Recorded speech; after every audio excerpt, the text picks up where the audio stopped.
Hello students, we are going to start solving in text question answer chapter number 6 10th class. chapter name is life processes. इसके जो exercise question answers थे वो हमने इससे पहले video के अंदर डाल रखे हैं. अब इस वीडियो के अंदर हम बात करेंगे इन टेक्स्ट क्वेश्चन आंसर्स. इन टेक्स्ट क्वेश्चन आंसर्स वो हैं जो चैप्टर के बीच में हमें कोई भी टॉपिक देके उसके साथ में हमसे पूछे जाते हैं. तो ये क्वेश्चन है जो फर्स्ट क्वेश्चन आपको दिख रहा है, ये क्वेश्चन है आपका पेज नंबर 95 से. पेज नंबर 95 से है. तो फर्स्ट क्वेश्चन देखिए क्या है. Why is diffusion insufficient to meet the oxygen requirement of multicellular organism like human. जितने भी हमारे पास जो मल्टीसेलुलर ऑर्गेनिज्म हैं उनकी जो ऑक्सीजन की डिमांड है वो पूरा डिफ्यूजन प्रोसेस से नहीं हो पाती है. ऐसा किस लिए है? ऐसा किस लिए होता है? जैसे कि मैं आपको एग्जाम्पल देके बताऊंगी. यहाँ पे एग्जाम्पल हमने लिया है अमीबा का. जैसे ये अमीबा है, ये कैसा ऑर्गेनिज्म है? यूनिसेलर ऑर्गेनिज्म है. इसकी बॉडी के अंदर एक ही सेल होता है और वो एक सेल सारे फंक्शन परफॉर्म करवाता है पूरी बॉडी की, जिसको भी जो भी जिंदा रहने के लिए जरूरी है. इसके सराउंडिंग में क्या है? ऑक्सीजन है. तो क्या होगा, जो प्लाज्मा मेम्ब्रेन है, जो सेल मेम्ब्रेन है, उसके थ्रू क्या होगा? ऑक्सीजन की एंट्री किसके अंदर हो जाएगी? सेल के अंदर. ऐसा क्यों हुआ इसके अंदर, इस यूनिसेलर अमीबा के अंदर? क्योंकि इसकी बॉडी के अंदर क्या है, कोई स्पेशल लंग नहीं है जो ऑक्सीजन को कैरी करेंगे, ऑक्सीजन जाएगी जिसके अंदर से ब्लड के अंदर. तो ऐसा नहीं है इनके अंदर. जो डायरेक्ट कॉन्टैक्ट है बॉडी का वो किसके साथ है? एनवायरनमेंट के साथ है.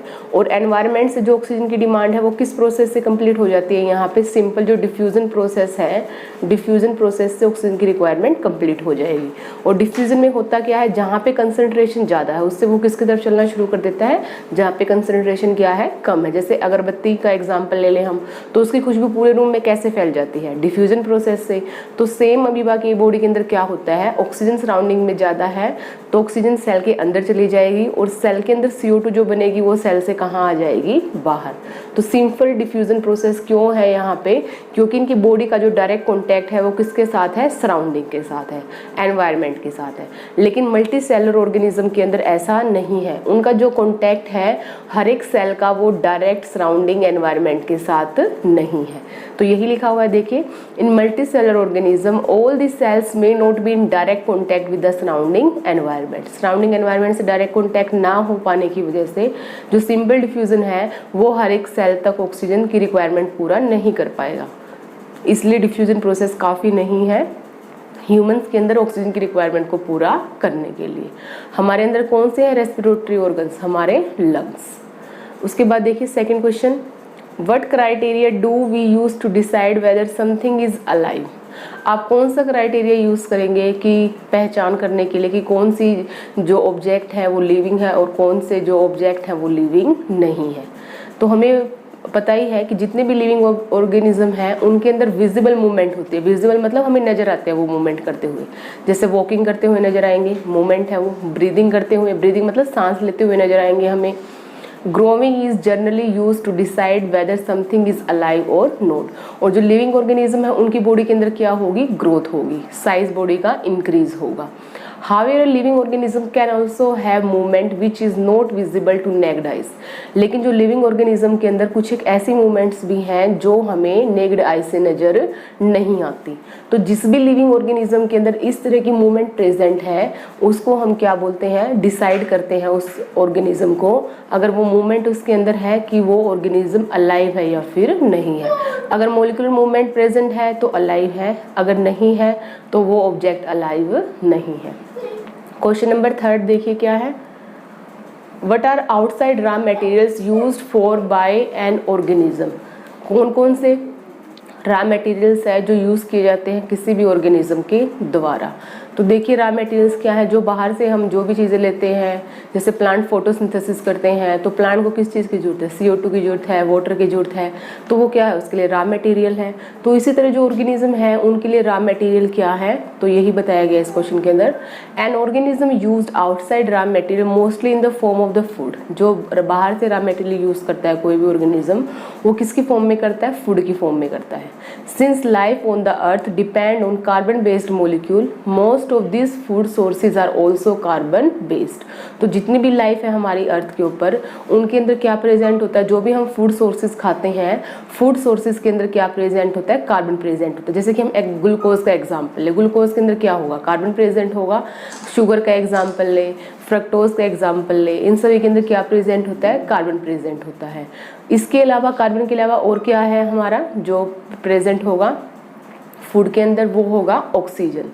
तो हम बोल सकते हैं the raw material required by an organism can be quite varied. Very करेंगे वो, मतलब अलग अलग ऑर्गेनिज्म की जो रिक्वायरमेंट होगी रॉ मटेरियल की वो अलग अलग होगी। जैसे हम प्लांट्स की बात करें तो प्लांट्स के लिए रॉ मटेरियल अलग होंगे, और हम अपनी बात करें हमारे लिए जो food as a raw material use करेंगे हम, वो क्या होंगे, अलग होंगे। लेकिन एक सिमिलैरिटी क्या है कि प्लांट्स भी कार्बन यूज़ करते हैं, carbon based food like CO2, और हम भी कार्बन बेस्ड फूड यूज़ करते हैं लाइक ग्लूकोज, लाइक शुगर। उसके बाद next question number 4, what processes would you consider essential for maintaining life. Life को मेंटेन रखने के लिए किन किन हमें प्रोसेस की ज़रूरत है। जैसे कि आप जानते हैं चैप्टर का नाम ही लाइफ प्रोसेसेस है, तो कौन कौन से लाइफ प्रोसेस है जो हमारे लाइफ को मेंटेन रखते हैं अर्थ के ऊपर। तो फर्स्ट लाइफ प्रोसेस है न्यूट्रिशन, रेस्पिरेशन सेकंड प्रोसेस है, थर्ड है ट्रांसपोर्टेशन, और लास्ट है हमारा एक्सक्रीशन। ये सारे के सारे क्या है हमारे, कैसे प्रोसेस है, लाइफ प्रोसेस, जो किसके लिए ज़रूरी है, लाइफ को मेंटेन रखने के लिए ज़रूरी है।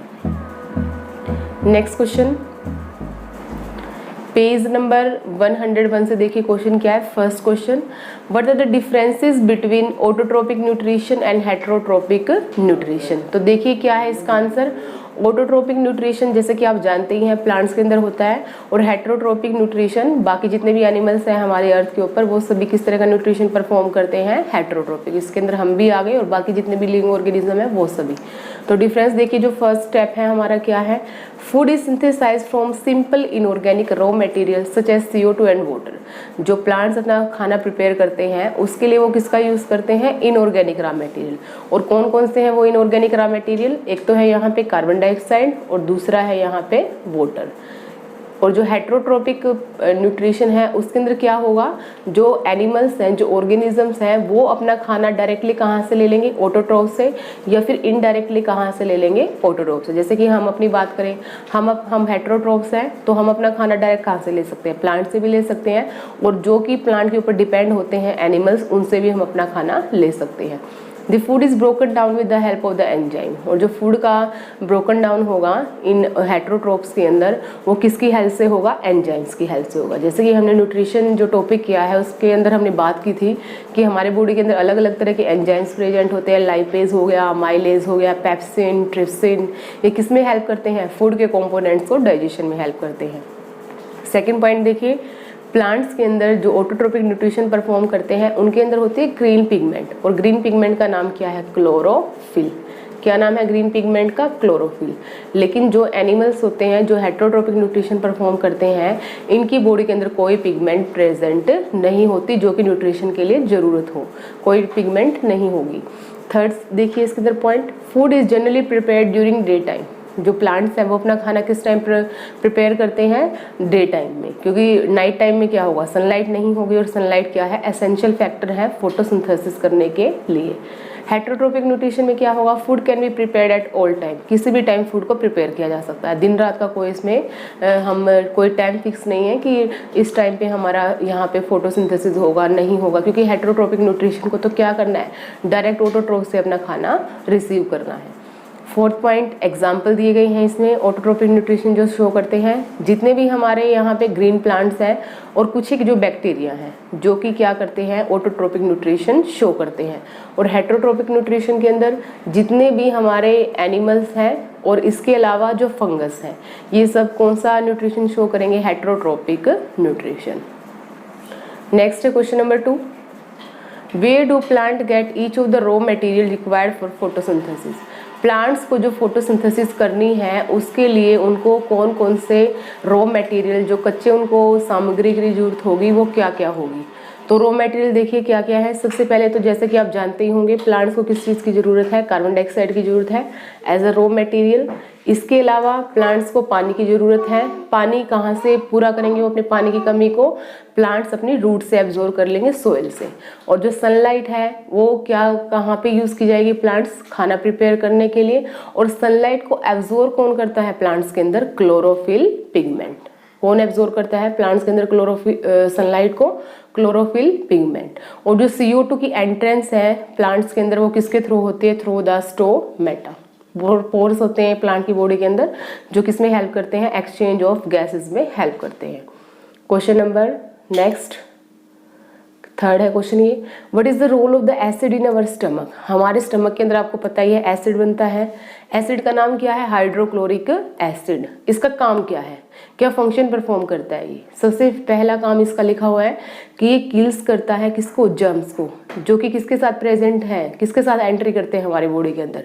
With the food. जो फूड के साथ हमारी बॉडी के अंदर एंटर करते हैं उनको क्या करता है? उन जर्म्स को खत्म कर देता है हाइड्रोक्लोरिक एसिड। दूसरा काम क्या है हाइड्रोक्लोरिक एसिड का? जो फूड हमारे स्टमक के अंदर गया है उस फूड को एसिडिक नेचर में कन्वर्ट करना। एसिडिक नेचर में क्यों कन्वर्ट करता है ये? ताकि जो हमारा प्रोटीन डाइजेस्टिव एंजाइम है पेप्सिन, उसके अंदर फूड के अंदर जो प्रोटीन है उसका डाइजेशन करना शुरू कर सके। इसलिए क्या करता है? फूड को एसिडिक नेचर में कन्वर्ट करता है। Next question, question number 4, what is the function of digestive enzymes? Digestive enzymes का क्या काम है? पहले तो हमें नाम बताए गए हैं डाइजेस्टिव एंजाइम कौन कौन से हैं। अमाइलेज है, लाइपेज है, पेप्सिन है, ट्रिप्सिन है। इस तरह के बहुत सारे एंजाइम्स प्रेजेंट हैं हमारे डाइजेस्टिव सिस्टम के अंदर। और इनका काम क्या है, फंक्शन क्या है?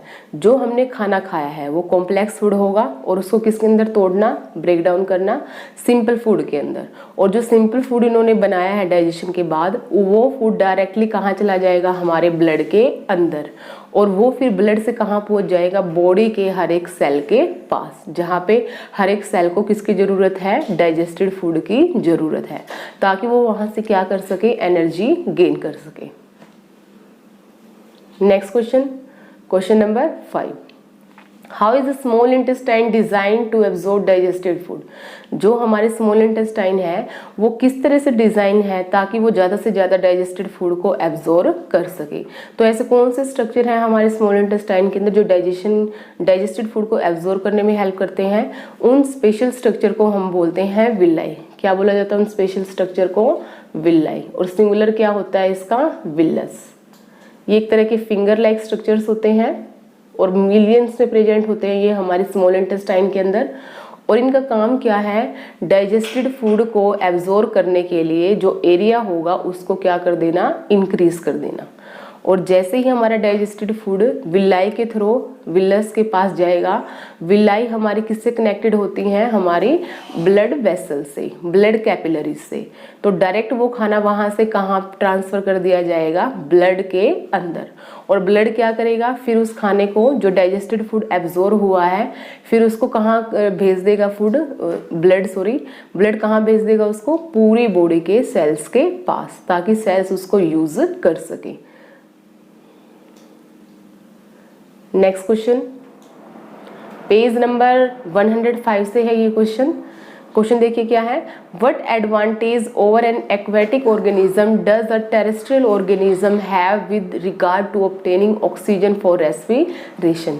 जो टेरेस्ट्रियल ऑर्गेनिज्म है जो जमीन पे रहते हैं, एक्वेटिक ऑर्गेनिज्म जो पानी के अंदर रहते हैं, तो वो जो ऑक्सीजन को ऑब्टेन करते हैं रेस्पिरेशन प्रोसेस के लिए, तो इनमें जो टेरेस्ट्रियल ऑर्गेनिज्म है उनके अंदर क्या एडवांटेज है in comparison to the aquatic organism. तो देखिए जैसे कि हमें पता ही है जो एक्वेटिक ऑर्गेनिज्म है वो पानी के अंदर रहेंगे, लाइक फिशेस। फिश क्या करती हैं, जो पानी के अंदर जो डिजोल्व ऑक्सीजन है उसको क्या करेंगी, ब्रीदिंग के थ्रू बॉडी के अंदर लेके जाएंगी। और जो ये अमाउंट होगी डिजोल्व ऑक्सीजन की वो क्या होती है, कम होती है पानी के अंदर। तो फिशेस को क्या करना पड़ेगा, एक्वेटिक ऑर्गेनिजम्स को क्या करना पड़ेगा, ऑक्सीजन की डिमांड को पूरा करने के लिए जल्दी जल्दी क्या करना पड़ेगा, सांस लेना पड़ेगा। जो कि ब्रीदिंग रेट है, हम बोल सकते हैं एक्वेटिक ऑर्गेनिज्म का, वो क्या है, फास्टर है। किसके कंपैरिजन में, टेरेस्ट्रियल ऑर्गेनिज्म के कंपैरिजन में। तो हम बोल सकते हैं कि एक्वेटिक ऑर्गेनिज्म का जो ऑक्सीजन गेन करने का जो वे है वो क्या है, एक तरह से अडेप्टेशन है। किसके लिए, गैसेस एक्सचेंज को परफॉर्म करने के लिए। Second question, what are different ways in which glucose is oxidized to provide energy in various organisms? Glucose के जो टूटने के तरीके हैं अलग अलग ऑर्गेनिजम्स के अंदर, वो कौन से हैं? और जैसे कि आप जानते हैं, ग्लूकोज का जब भी ब्रेक डाउन होगा उससे बनेगा क्या, एनर्जी बनेगी। तो एनर्जी बनने के जो प्रोसेस हैं, जो स्टेप्स हैं, वो कौन कौन से हैं? तो सबसे पहले देखिए, इंपॉर्टेंट क्वेश्चन है ये, हर बार एग्जाम में यहाँ से कोई ना कोई क्वेश्चन जरूर किया जाता है। देखिए क्या है, सबसे पहले ग्लूकोज। ग्लूकोज का मैं यहाँ पे फॉर्मूला लिख देती हूँ, C6H12O6। खाना डाइजेस्ट होने के बाद किस फॉर्म के अंदर कन्वर्ट हो चुका है, ग्लूकोज के अंदर। अब जो ये ग्लूकोज है ये कहाँ पे चला गया है, हमारे विलस के थ्रू हमारे ब्लड सेल्स के अंदर। और ब्लड सेल से इस खाने को, जो डाइजेस्टेड फूड है, ग्लूकोज है, उसको कहाँ पे पहुँचा दिया गया है, पूरी बॉडी के सेल्स के अंदर। और जो साइटोप्लाज्म है वो क्या है, सेल का पार्ट ही है। साइटोप्लाज्म क्या है, सेल का पार्ट। जैसे मान लिया मैंने यहाँ पे एक सेल ड्रॉ किया, ये सेल है, ये सेल का क्या है, न्यूक्लियस है। और इसके बाहर वाला जो हिस्सा है इसको हम क्या बोलते हैं, साइटोप्लाज्म। तो साइटोप्लाज्म के अंदर क्या होगा, जो हमारा डाइजेस्टेड फूड जो कि ग्लूकोज है वो क्या होगा, टूटना शुरू कर देगा। और वो टूटने के बाद बनाएगा क्या, फॉर्मेशन किस चीज़ की होगी, फॉर्मेशन होगी वहाँ पे पायरुवेट की। किसकी फॉर्मेशन होगी, पायरुवेट की फॉर्मेशन। और पायरुवेट के अंदर कितने कार्बन होते हैं, 3 कार्बन। पायरुवेट का अगर हम यहाँ पे स्ट्रक्चर ड्रॉ करें तो क्या होगा पायरुवेट का, CH3 COO COOH। तो यहाँ पे आप देख पा रहे होंगे कि कितने कार्बन है पायरुवेट के अंदर, 1 2 3 कार्बन एटम्स है यहाँ पे। और यहाँ पे जो ग्लूकोज है उसके अंदर कितने कार्बन एटम थे, 6 कार्बन एटम थे। तो ग्लूकोज टूटने के बाद कितने पायरुवेट मॉलिक्यूल की फॉर्मेशन करेगा, 2 पायरुवेट मॉलिक्यूल। और हर पायरुवेट मॉलिक्यूल के अंदर कितने कार्बन होंगे, 3 कार्बन। और इसके साथ साथ ये क्या रिलीज करेगा, स्मॉल अमाउंट ऑफ एनर्जी। क्या रिलीज होगी यहाँ पे, एनर्जी। तो जितने भी ऑर्गेनिज्म है हमारी अर्थ के ऊपर, उन सभी के अंदर ये प्रोसेस होगा। ग्लूकोज साइटोप्लाज्म के अंदर किसके अंदर कन्वर्ट हो जाएगा, पायरुवेट के अंदर। अब उसके बाद क्या होगा, अलग अलग ऑर्गेनिज्म के अंदर डिपेंड करेगा कि जो पायरुवेट है वो क्या फॉर्मेशन करेगा। तो जैसे कि देखिए, सबसे पहले हमारे अंदर की बात करें हम, जैसे कि in the presence of oxygen, आपको पता ही है हमारे सेल के अंदर क्या प्रेजेंट होगी, ऑक्सीजन प्रेजेंट होगी। ऑक्सीजन की प्रेजेंट में जो पायरुवेट मॉलिक्यूल है वो किसके अंदर ब्रेक डाउन हो जाएगा, कार्बन डाइऑक्साइड के अंदर, वाटर के अंदर। और साथ में क्या रिलीज होगी, एनर्जी रिलीज होगी। क्या रिलीज होगी, एनर्जी रिलीज होगी। तो जो ये प्रोसेस है पायरुवेट से एनर्जी रिलीज होने का, ये प्रोसेस कहाँ पे होगा, हमारा जो सेल है, जैसे ये सेल है, सेल का ये न्यूक्लियस है, ये सेल का साइटोप्लाज्म है। सेल के साइटोप्लाज्म के अंदर प्रेजेंट होगा माइटोकॉन्ड्रिया। तो जो माइटोकॉन्ड्रिया है उसके अंदर किसकी फॉर्मेशन होगी, एनर्जी की फॉर्मेशन। 9th क्लास में किया होगा ना आपने कि माइटोकॉन्ड्रिया को हम power house of the cell बोलते हैं। वो इसीलिए बोलते हैं क्योंकि एनर्जी जो रिलीज होती है सेल के अंदर वो कहाँ पे होती है, माइटोकॉन्ड्रिया के अंदर। दूसरा, पायरुवेट को अगर ऑक्सीजन की कमी हो जाए तो वो किसके अंदर कन्वर्ट हो जाएगा, लैक्टिक एसिड के अंदर। और साथ में क्या बनेगा, एनर्जी बनेगी। तो ये जो प्रोसेस है लैक्टिक एसिड बनना पायरुवेट से, ये कब होगा, जब ऑक्सीजन की क्या हो जाएगी, कमी हो जाएगी। For example in our muscle cells, जैसे कि हम हैवी एक्सरसाइज करते हैं, दौड़ते हैं, तो उस टाइम पे क्या हो जाता है, हमारी मसल्स के अंदर पेन होना शुरू हो जाएगा। क्यों होगा वो, क्योंकि हमारी बॉडी में जो पायरुवेट है वो किसके अंदर कन्वर्ट हो जा रहा है, वहाँ पे लैक्टिक एसिड के अंदर। तो यहाँ पे ये कन्वर्जन क्यों हुई, क्योंकि पायरुवेट को प्रॉपर ऑक्सीजन नहीं मिल रही है जल्दी जल्दी एक्सरसाइज करने की वजह से। तो वहाँ पे पायरुवेट से क्या बनना शुरू हो गया, बॉडी के अंदर लैक्टिक एसिड। और लैक्टिक एसिड भी कितने कार्बन मॉलिक्यूल है, ये भी है आपका 3 कार्बन मॉलिक्यूल। अगर इसका हम स्ट्रक्चर ड्रॉ करें तो कैसा होगा, CH3 COH COOH। यहाँ पे भी कितने कार्बन है, 3 कार्बन मॉलिक्यूल है, ये भी आपका लैक्टिक एसिड। नेक्स्ट है, अगर एब्सेंस ऑफ ऑक्सीजन हो तो अब हमारा पायरुवेट किस में कन्वर्ट होगा, इथेनॉल में कन्वर्ट हो जाएगा, कार्बन डाइऑक्साइड में कन्वर्ट हो जाएगा। और साथ में क्या रिलीज होगी, एनर्जी। तो एक चीज़ आपको जो कॉमन नज़र आएगी जहाँ पे भी ग्लूकोज का ब्रेकडाउन हुआ है, एनर्जी। यहाँ पे भी एनर्जी देख पा रहे होंगे आप, यहाँ पे भी और यहाँ पे भी। तो तीनों ही प्रोसेस में क्या रिलीज होगी आपकी एनर्जी, चाहे एब्सेंस ऑफ ऑक्सीजन में हो, चाहे लैक ऑफ ऑक्सीजन में हो, चाहे आपका प्रेजेंस ऑफ ऑक्सीजन में हो। जब भी ग्लूकोज का ब्रेकडाउन होगा तो उससे रिलीज क्या होगी, energy release. Now next question, question number 3 क्या है ये question, how is oxygen and carbon dioxide transported in the human being.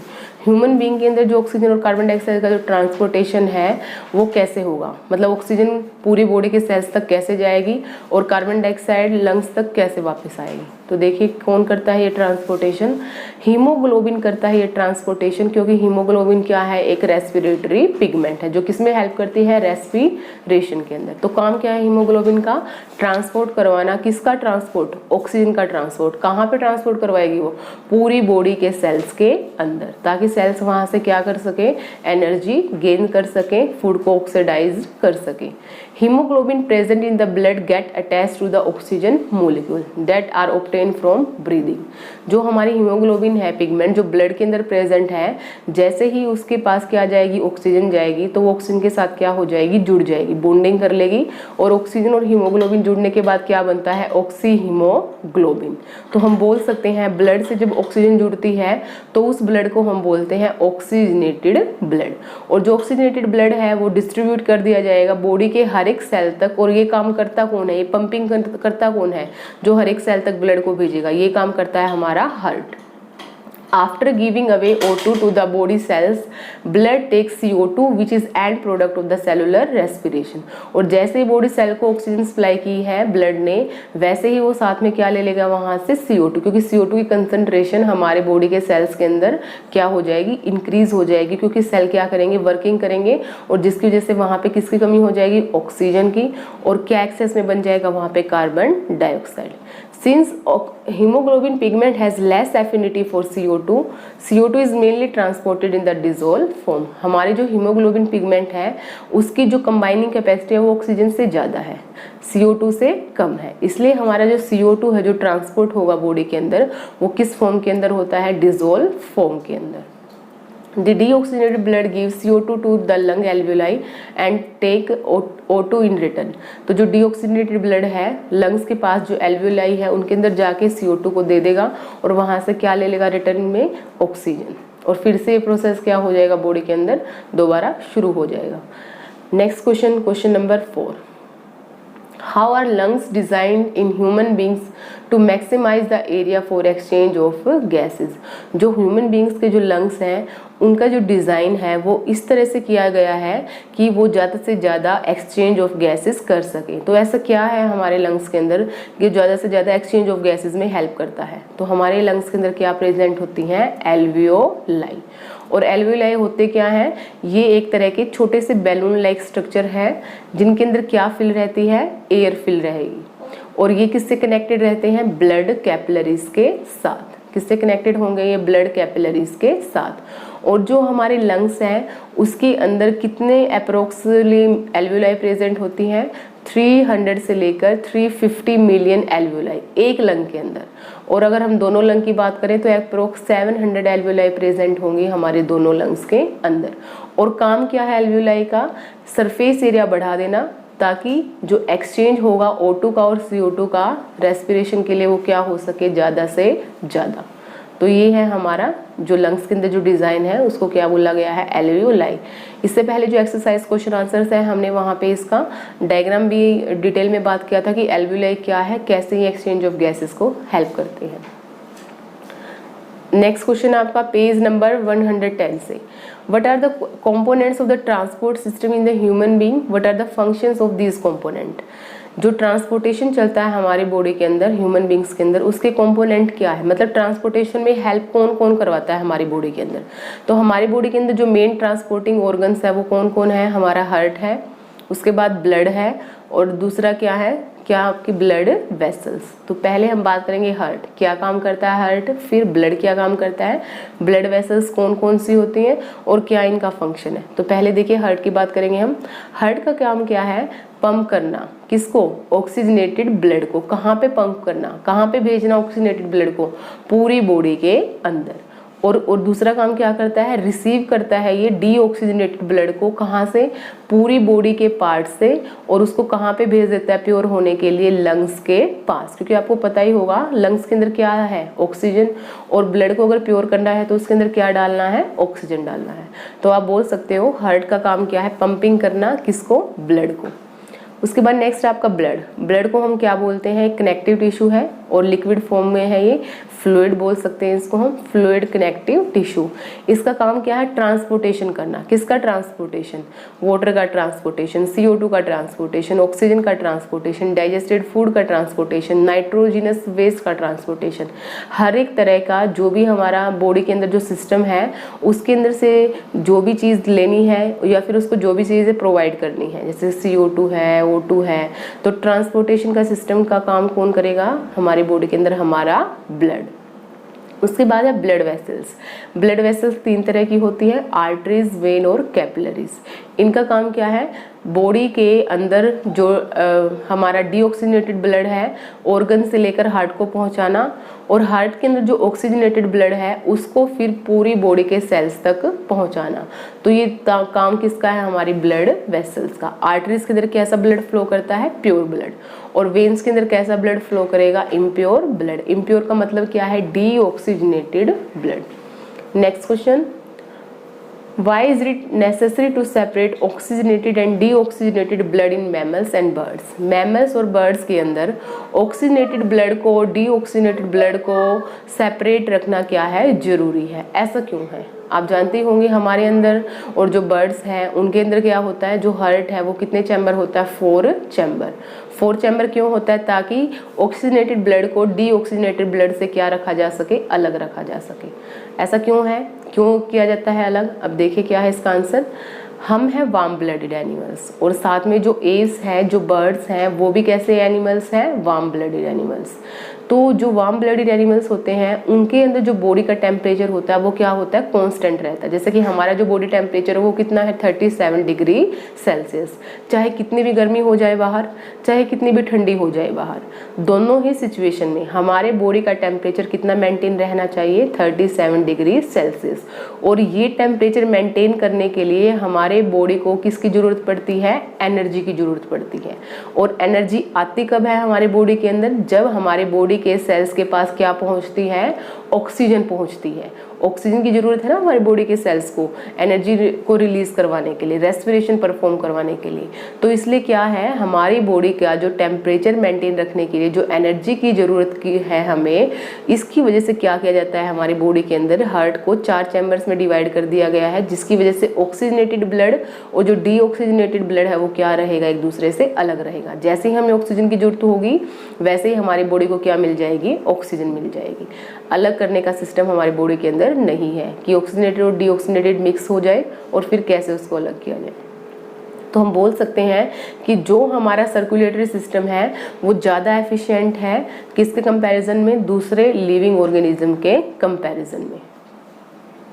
Next question, question number 3, What are the components of transport system in highly organized plant? जो plant highly organised है, जैसे कि angiosperm हो गए हैं, आपके gymnosperms हो गए हैं, इनके अंदर जो कंडक्टिंग टिश्यू है, जो ट्रांसपोर्टेशन चलता है इनकी बॉडी के अंदर, वो किसकी हेल्प से चलता है।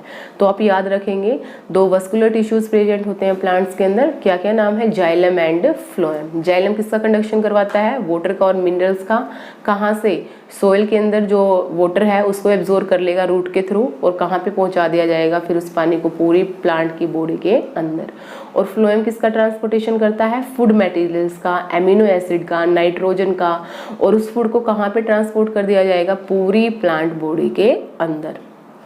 Next question, question number 4, how are water and minerals transported in plants, how is food transported in plants. ये 4th और 5th क्वेश्चन है जो ऊपर हमने क्वेश्चन किया है, उसी को एक्सप्लेन करना है हमें कि कैसे प्लांट्स के अंदर वाटर का ट्रांसपोर्टेशन होगा, कैसे फूड का ट्रांसपोर्टेशन होगा। तो पहले देखते हैं वाटर और मिनरल का ट्रांसपोर्टेशन। जाइलम के 4 कंपोनेंट होते हैं, जैसे कि आपने 9th क्लास में किया होगा। जाइलम टिश्यू के 4 कंपोनेंट हैं, क्या क्या है, ट्रैकिड है, वेसल्स है, जाइलम पैरेन्काइमा है और जाइलम फाइबर्स है। इसमें से जो मेन कंपोनेंट 2 है, ट्रैकिड और वेसल्स। ये क्या होते हैं, एक दूसरे से जुड़े होते हैं, इंटरकनेक्टेड रहते हैं। ये रूट के स्टेम से इंटरकनेक्टेड होंगे, स्टेम के लीव से, मतलब पूरी बॉडी के अंदर इनका जो कनेक्शन है वो क्या रहेगा, एक कनेक्शन रहेगा। और ये पूरी बॉडी के अंदर फैल जाएंगे इंटरकनेक्टेड होने की वजह से।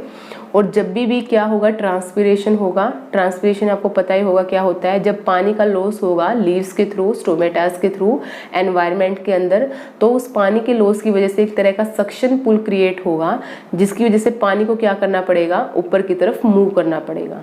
और जब पानी ऊपर की तरफ मूव करेगा तो वो किसके थ्रू फ्लो कर जाएगा, जाइलम कंपोनेंट्स के थ्रू। और जाइलम कंपोनेंट्स एक दूसरे से इंटरकनेक्टेड है, तो जिसकी वजह से क्या होगा, जो कंडक्टिंग चैनल है वो पूरी प्लांट बॉडी तक क्या पहुंचा देगा, वाटर एंड मिनरल्स। तो ऐसा कौन सा फोर्स है जो कंडक्शन के लिए रिस्पॉन्सिबल है प्लांट्स में, वाटर का कंडक्शन के लिए, ट्रांसपीरेशन पुल। और होता है किसके थ्रू है ये, क्या बताया था अभी मैंने आपको, ट्रैकिड और वेसल से एक चेन बना लेंगे, एक तरह के ये लगा लो पाइप लाइक स्ट्रक्चर होते हैं ये प्लांट बॉडी के अंदर, जो पानी को क्या करेंगे, नीचे से ऊपर पूरी प्लांट बॉडी में कंडक्ट कर देंगे। नेक्स्ट आपका कंडक्शन या transportation of the food in plants. Plant के अंदर जो खाना बनता है वो बनता है लीव्स के अंदर, और लीव्स से वो खाना कहाँ पे भेजना पड़ता है प्लांट बॉडी को, रूट्स को भी भेजना है, स्टेम को भी भेजना है, फ्रूट को भी भेजना है, मतलब हर एक पार्ट के पास भेजना है। तो हर एक पार्ट के पास फूड भेजने के लिए जो हमारा प्लांट है उसको क्या यूज़ करना है, फ्लोएम टिश्यू को यूज़ करना है। और फ्लोएम टिश्यू कैसे पहुँचा पाएगा, फ्लोएम टिश्यू क्या यूज़ करेगा, एनर्जी यूज़ करेगा। एनर्जी कहाँ से आएगी प्लांट के अंदर, क्योंकि प्लांट भी क्या करते हैं, रेस्पिरेशन परफॉर्म करते हैं, तो वहाँ से जो एनर्जी रिलीज हुई है प्लांट की बॉडी के अंदर उसको वो यूज़ करेगा as a transportation of the food. अब होगा क्या, इसमें जो ऑस्मोटिक प्रेशर है फ्लोएम टिश्यू के अंदर वो बढ़ जाएगा, और जिसकी वजह से क्या होगा, वाटर क्या करना शुरू कर देगा, अंदर की तरफ मूव करना शुरू कर देगा। और जहाँ पे प्रेशर कम होगा वहाँ पे क्या होगा, खाना मूव करना शुरू कर देगा। तो इसकी वजह से क्या कर पाएगा, जो फ्लोएम है वो पूरी बॉडी के अंदर ऑस्मोटिक प्रेशर के इम्बैलेंस होने की वजह से वो फूड का क्या कर पाएगा, ट्रांसपोर्टेशन कर पाएगा। तो हम यहाँ पे बोल सकते हैं एग्जाम्पल के लिए, food material such as sucrose is transported into the phloem tissue using ATP energy. तो फूड को ट्रांसपोर्ट करने के लिए फ्लोएम टिश्यू को किसकी जरूरत पड़ी है, यहाँ पे एटीपी एनर्जी। एटीपी की full form adenosine triphosphate. Next question page number 112 से है ये question, describe the structure and functioning of nephron. Nephron का स्ट्रक्चर बताना है हमें, मोस्ट इंपॉर्टेंट क्वेश्चन है, और हमें फंक्शन बताना है कि नेफ्रॉन क्या काम करते हैं, क्या स्ट्रक्चर है और क्या इनका फंक्शन है। नेफ्रॉन आप ध्यान रखेंगे कहाँ पे प्रेजेंट होते हैं, हमारे किडनीज के अंदर। 2 किडनी होती है हमारे अंदर, और दोनों के अंदर क्या प्रेजेंट होते हैं, नेफ्रॉन।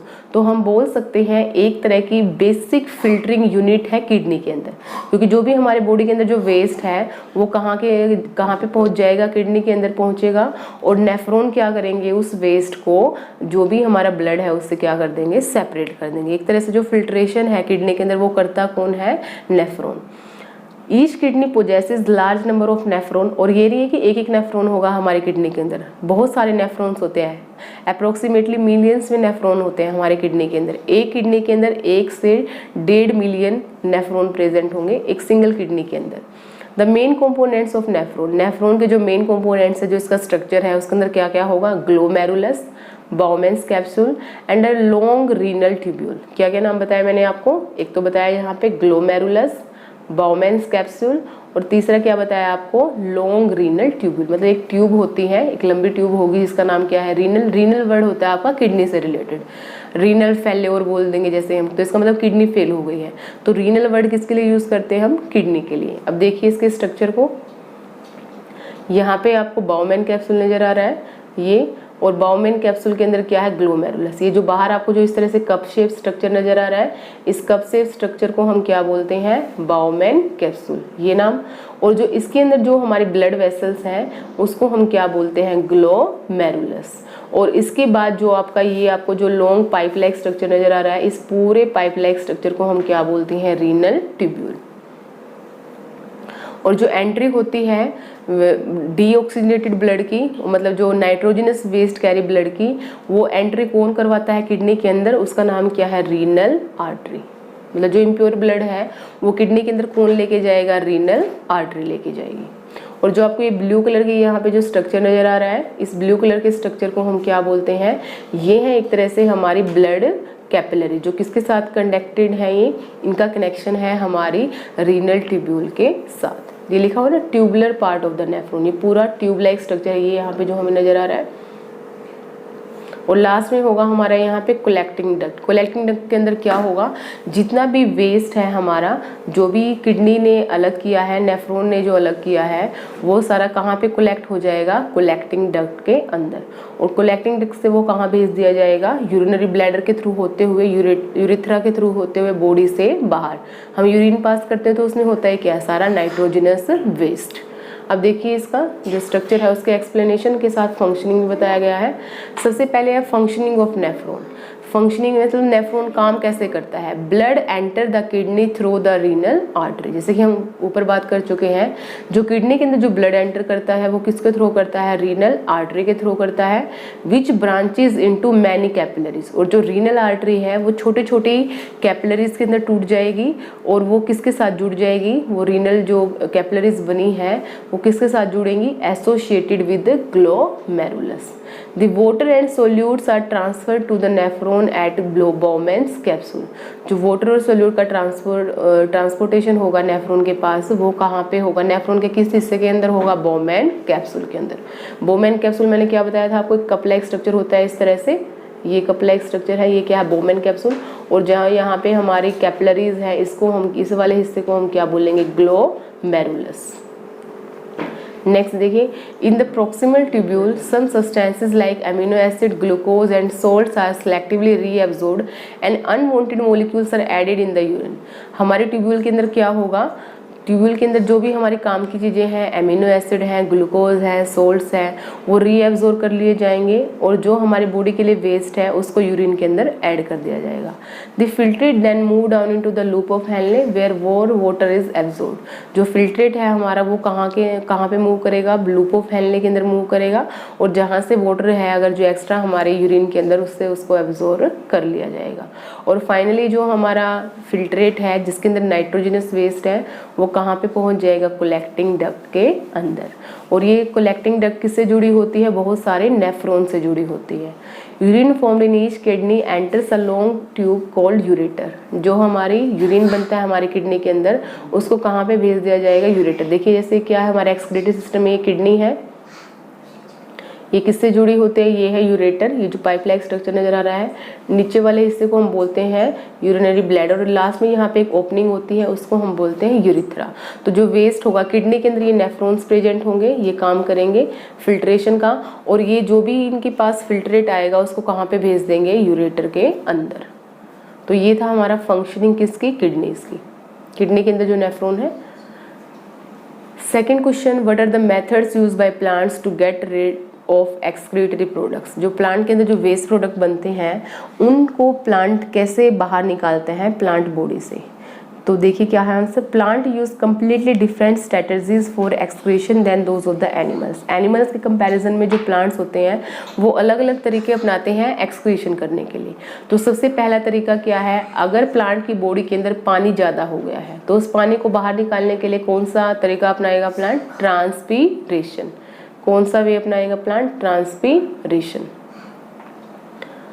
उसके बाद for other waste plant use fact that many of these tissue consist of dead cells. और कई सारे क्या कर देगा, प्लांट के अंदर जो टिश्यू प्रेजेंट होंगे वो क्या कर देंगे, किसके अंदर कन्वर्ट हो जाएंगे, डेड सेल्स के अंदर कन्वर्ट हो जाएंगे। और जो डेड सेल्स है उसको प्लांट क्या कर देगा, लॉस कर देगा as a form of the leaves. और प्लांट क्या करते हैं, जो वेस्ट है उसको किसके अंदर स्टोर कर लेते हैं, वैक्यूल्स के अंदर। और क्या तरीका है, प्लांट अपनी लीव्स को शेड ऑफ कर देंगे क्योंकि उसके अंदर क्या उन्होंने इकट्ठा कर लिया है, वेस्ट प्रोडक्ट्स, एक तरह से एक्सक्रीटरी प्रोडक्ट्स। कुछ एक वेस्ट प्रोडक्ट को प्लांट कैसे बाहर निकालते हैं अपनी बॉडी से, resins, gum, specially in old xylem. जो हमें गोंद नजर आता है प्लांट्स के ऊपर, वो क्या है, एक तरह से प्लांट का वेस्ट है। और कुछ एक जो वेस्ट है प्लांट अपनी सोइल के अंदर भी रिलीज कर देंगे, जो कि उसके सराउंडिंग के अंदर सोइल प्रेजेंट है वहाँ पे। How is the amount of urine produce regulated. जो यूरिन हमारी बॉडी के अंदर बनता है उसकी जो अमाउंट है उसको कौन रेगुलेट करता है। तो देखिए आंसर क्या है, जो अमाउंट ऑफ यूरिन प्रोड्यूस उसको कौन रेगुलेट करेगा? एक तो हम कितना पानी पी रहे हैं उसके ऊपर भी डिपेंड करेगी कि यूरिन कितना बनेगा। इसके अलावा कितना हमारे बॉडी के अंदर डिजोल्व वेस्ट प्रेजेंट है उसके ऊपर भी डिपेंड करेगा कि कितने यूरिन की प्रोडक्शन होगी हमारी बॉडी के अंदर। इसके अलावा और कौन से फैक्टर्स हैं जो यूरिन प्रोडक्शन को रेगुलेट करते हैं? वो है हैबिटेट ऑफ एन ऑर्गेनिज्म। जैसे कि हमारा जो सराउंडिंग है, जहाँ पे हम रह रहे हैं, वहाँ का हैबिटेट कैसा है, वहाँ का एनवायरनमेंट कैसा है, किस तरह के पानी की प्रेजेंट है वहाँ पे, तो इसके ऊपर भी डिपेंड करता है। इसके अलावा एक इम्पोर्टेंट हार्मोन के ऊपर भी डिपेंड करता है हमारे बॉडी के अंदर यूरिन का प्रोडक्शन, और हार्मोन का नाम क्या है? ADH। फुल फॉर्म क्या है ADH की? Anti diuretic. यूरिन से वर्ड आया आपका diuretic, anti diuretic hormone. It also regulate the amount of urine produced. हमारे बॉडी में कितना यूरिन बनेगा उसके अमाउंट को और कौन कंट्रोल करता है? ADH hormone.